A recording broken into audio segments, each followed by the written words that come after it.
Promotion కోసం తెగ workouts చేస్తోంది మిల్కీ బ్యూటీ తమ్ము. జూలై నుంచి బాహుబలి పార్ట్ 2 షూటింగ్ లో పాల్గొంటుందట. తన పాత్రకు తగ్గట్టు పార్ట్ 1 పార్ట్ 2 మధ్య భారీ తేడా రాకుండా చూసుకుంటోందట. అప్పటికి ఇప్పటికీ వెయిట్ పెరిగినట్లు కూడా సమాచారం.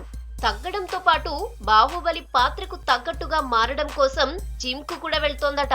రెగ్యులర్ గా అయితే 2 గంటలు చేస్తే ఇప్పుడు 4 గంటల వరకు జిమ్ లోనే ఉంటుందట ఈ బ్యూటీ. మరో నెల రోజులు మాత్రమే టైం ఉండటంతో తన శరీరాకృతిని మార్చుకోవటం కోసం అన్ని విధాల ప్రయత్నాలు మొదలుపెట్టింది. ఊపిరి మూవీలో కొంచెం బొద్దుగా కనిపించింది. బాహుబలిలో అయితే మరింత తగ్గి చాలా స్లిమ్ గా ఉంది. పార్ట్ 1, 2 మధ్య ఎక్కువ తేడా కనిపించకుండా ఉండేందుకు బాగా కష్టపడుతుందట ఈ మిల్కీ బ్యూటీ.